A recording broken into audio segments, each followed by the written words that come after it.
However, despite her status as the youngest child in the family, Leila Pahlavi was the first to leave this world. At the age of just 31, she passed away alone in a hotel room in London, surrounded by empty bottles of sleeping pills. Her journey through life turned out to be a tragic one. Today I will tell you the story of Leila Pahlavi. On March 27, 1970, Leila Pahlavi was born in a military hospital in Tehran. Immediately after her birth, the hospital was renamed in her honor. Before this, the mother had already managed to give birth to 2 sons and a daughter for the Shah. Thus, the birth of the youngest daughter was not only a joy for the family, but also ensured the availability of a male heir, eliminating all the Shah's worries about it. Leila's young mother, Farah Pahlavi, strove to provide her daughter with as normal a childhood as possible. However, reality often diverges from our ideals. 3 years before Leila was born, Farah Pahlavi was officially crowned by the Shah as the Shahbanu, Empress of Iran. The Shah also declared that in the event of his death or incapacity, before the Crown Prince's 21st birthday, Farah would become regent. This decision was unprecedented for an Islamic country. Since then, Farah has become more involved in public activities, especially in the defense of women's rights and cultural development. This led to Farah being extremely busy, her working day usually starting at 9 a.m. and ending at 9 p.m. Because of this, she had to spend limited time with her children. Nevertheless, Farah and Shah made every effort to find time to see their children. Leila and her siblings usually saw their parents in the mornings, and Shah would often personally pick her up from school. The young Princess Leila, along with her siblings, enjoyed a quiet life in a palace in northern Tehran. She had a private room and her own servants. The Iranian population of the time was curious and very fond of Leila and her older brother, Ali Reza, just as the public was curious about the pictures of William and Harry in their childhood. When the time came for Leila to attend kindergarten, the Iranian palace organized a special class for her with children from the Shah's circle of friends and Iranian nobility. Some of these children became her lifelong friends. According to the memories of her friends, Leila was a brave and energetic child, almost a rebel. She excelled at swimming, horseback riding and practiced bicycling. Shah had a deep love for his young daughter, and Leila was free to enter his office and sit on his lap, even when he was out with friends or foreign guests. As Leila grew older and was interviewed, she recalled such moments. Even at the age of 3, Shah would take her hand and include her in his meetings with foreign guests. Every day she would go to her father's office to find him, even if he was in a meeting. Leila was heavily emotionally dependent on her father, and there was always a close relationship between them. However, the happy moments quickly passed. With the worsening economic situation and political turmoil in Iran since the mid-1970s, portents of revolution began to appear. In August 1978, a fire at the Rex movie theater was the catalyst for revolutionary events, and large-scale strikes and demonstrations swept across the country, bringing the country to a temporary standstill. By the end of 1978, Shah and Farah had sent their eldest children, Reza and Faranaz, abroad, while the rest of the family took refuge in the Avran Palace in northern Tehran. Leila and Ali Reza often heard crowds in the streets shouting, "Death to the Shah!"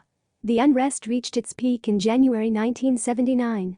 In response to the mass protests, on January 16 of that year, Mohammad Reza Shah, already suffering from severe lymphoma, and Farah left Iran for Egypt by plane. Leila, on the other hand, boarded another plane with her grandmother, bound for an airbase in Texas. At the time, her older brother, Reza Pahlavi, was undergoing pilot training in Texas. The following months turned into a nightmare for the entire family.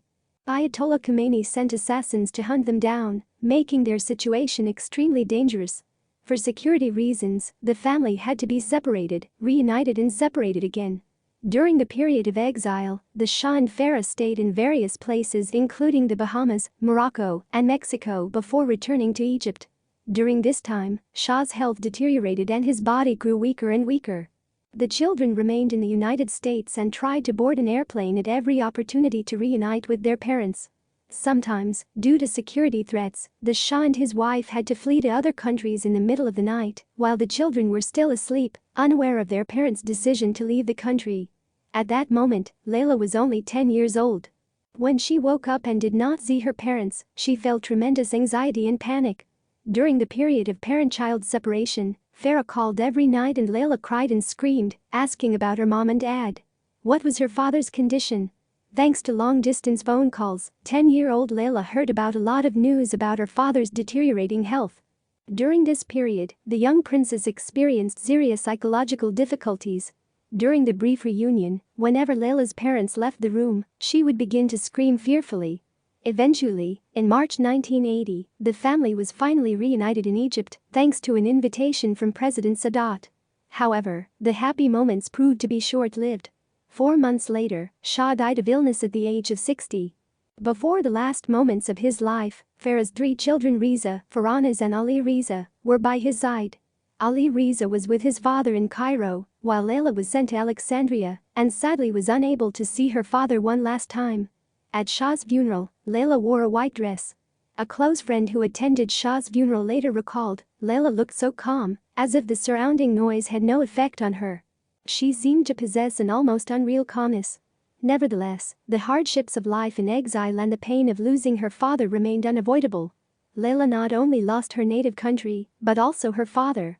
In later interviews, the princess noted, "My father was the love of my life. But my last memories of him are extremely painful. When I learned that my father's life was coming to an end, I was not allowed to visit his room to spend my last moments with him, and for a long time I felt that I had betrayed my father by my absence." After Shah's death, the entire family was invited by U.S. President Ronald Reagan, and they decided to settle into a new life in the United States. Initially, they chose Williamstown, Massachusetts, close to Williams College, where Crown Prince Reza attended. Leyla also attended a local private school called Mount Greylock Regional School, where she was well liked by her classmates. In 1984, the family moved to Greenwich. Leyla later attended the United Nations International School in New York City and graduated from Rye Country Day School in 1988. She then studied literature and philosophy at Brown University, according to one version, graduating in 1992, but there are also reports that she discontinued her studies due to health problems. At this time, she began complaining of stomach discomfort. Her mother, Farah, revealed that even during her university years, Leyla started showing signs of fatigue. As an adult, the princess speaks English, French and her native Persian. She has also mastered several Italian and Spanish languages. Friends describe Leyla as an amazing girl, very kind, extremely sensitive, like an angel, and with a rare innocence in the modern world, as well as having a heart of gold. However, she is an introvert and is not overly talkative. Since then, Leyla has led a cautious and secluded life. Despite the loss of most of the family fortune, she, her mother and 3 siblings, continue to have a fairly affluent lifestyle. Before his overthrow, the Shah deposited at least $100 million, perhaps even more, in foreign banks. Leyla does not seek employment, but even if she wanted to, as a Pahlavi princess, she would find it difficult to fulfill her plans. Subsequently, she has continued to actively support her brother in running the Mehr Foundation, an organization dedicated to strengthening cultural ties between Iran and the West. While traveling the world, stopping in California and Asia, Leyla also prefers to spend time in Switzerland, where she enjoys skiing, and is often in Paris to enjoy the company of her mother and grandmother. Visits to Paris also include a visit to the Gallery of Persian Artifacts at the Louvre. Occasionally, the princess agrees to be interviewed for gossip magazines. In these conversations, she regularly expresses her love and respect for her mother, Farah, noting her wisdom. Leyla also frequently reminisces about her homeland, Iran, and celebrates family vacations on Kish Island in the Persian Gulf, and longs for the rose gardens in Shiraz. She also mentions her late father, describing him as a good man whose decisions were swept under the rug by advisors, and emphasizes his commitment to protecting the country's interests. Leyla enjoys watching soccer matches and actively meets people from different professions, social classes and backgrounds. She often resorts to smoking mild-flavored Marlboro cigarettes and occasionally consumes alcohol in moderation, yet she often feels mentally depressed. The princess has expressed her mental distress, stating that she feels like a friendless soul. It is difficult to establish the exact moment when her problems began. As early as her early 20s, Leyla struggled with various eating disorders and depression. She often shares with her friends about a variety of physical troubles, such as headaches, muscle and joint pain, and chronic fatigue.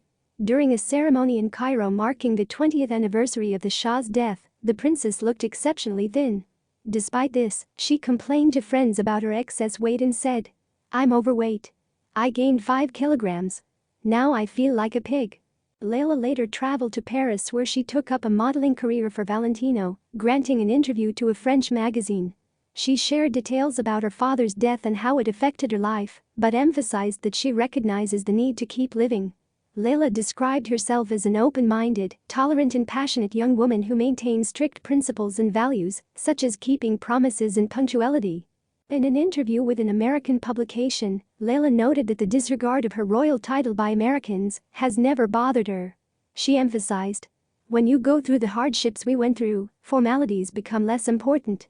The princess also expressed her deep longing for Iran and never stops hoping for the day when her family will be allowed to return.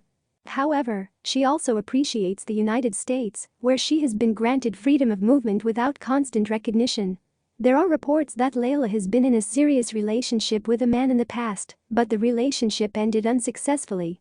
She had difficulty making personal connections and sometimes questioned whether those around her were addressing her solely because of her status as the daughter of the Shah. Soon after, Leyla sought help at the Priory Hospital, a renowned mental health, addiction and eating disorder clinic located in Roehampton, South London. There she received treatment to overcome depression, anorexia nervosa and other conditions. In November 2000, Leyla lost her beloved grandmother, Farida Diba, with whom she had always had a close relationship. The death of her grandmother, whose funeral was held at the Passy Cemetery in Paris, was a major challenge for Leyla. At the funeral ceremony, she appeared in a deteriorated state and began discussing her weight with her friends again. In the days following the funeral, Leyla's condition became even worse. At times she found it difficult to function and felt that the nagging pain, whether emotional, psychological or physical, threatened to consume her. During this period, insomnia and intense migraines appeared, forcing her to remain bedridden. One of Leyla's friends later described her as someone who had fallen into a deep hole, from which she found it difficult to climb out despite her best efforts. In March 2001, Leyla returned to the UK and announced to her friends her intention to sell her apartment in New York and move to London. She planned to run a business and represent Persian art. One of her mother's friends expressed a willingness to finance any endeavor she chose. However, this promised beginning of a new chapter in Leyla's life came to an end before it could begin. 3 months later, on June 10, 2001, her doctor found Leyla dead at the Leonard Hotel in London. She was found to have more than 5 times the lethal dose of Seconal in her system, as well as a non-lethal amount of cocaine. Her body was found in bed, pronounced frail and emaciated due to years of anorexia and digestive problems. There was an atmosphere of bitter tragedy in the princess's bedroom.